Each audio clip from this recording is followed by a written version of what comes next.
చేసుకోండి.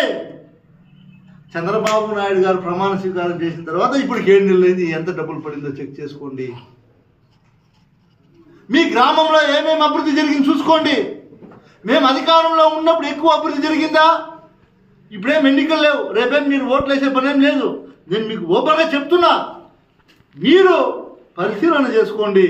ప్రజలందరూ కూడా ఒకటే నేను మిమ్మల్ని కోరుకుంటా ఉండేది, ఎవడో పనికిమాలిన మీడియాలో పనికిమాలిన రాతలు రాస్తే మీరు నమ్మి ఈరోజు మీ గోతిని పాపం మీరే తవ్వుకున్నటువంటి పరిస్థితి మాకు కనిపిస్తూ ఉంది అని మాత్రమే నేను చెప్పగలను.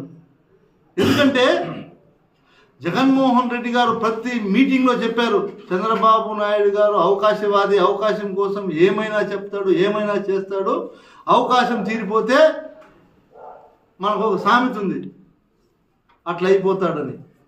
కానీ మీరు ఎవరు వినకుండా ఆశపడి ఈరోజు ఓట్లు వేస్తే చంద్రబాబు నాయుడు గారు మాటలు వింటుంటే నవ్వు వస్తూ ఉంది. చేయాలని ఉంది కానీ చేయలేకపోతున్నాను, డబ్బులు లేదు, దానికి కూడా కారణం జగన్మోహన్ రెడ్డి. మళ్ళీ ఎక్కడ న్యాయం అండి చంద్రబాబు నాయుడు గారు? ఇదేమైనా న్యాయం అనిపిస్తూ ఉందా నీకు? కనీసం ఆత్మ పరిశీలన చేసుకొని అడుగుతాను మిమ్మల్ని.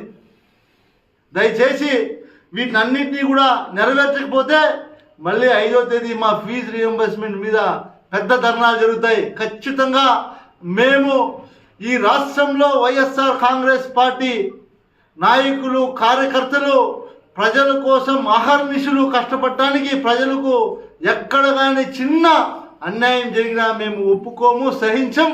ఇది హెచ్చరిస్తున్నామని మీకు అందరికీ కూడా తెలియజేస్తూ మరొకసారి అందరికీ కూడా ధన్యవాదాలు తెలియజేస్తున్నాం.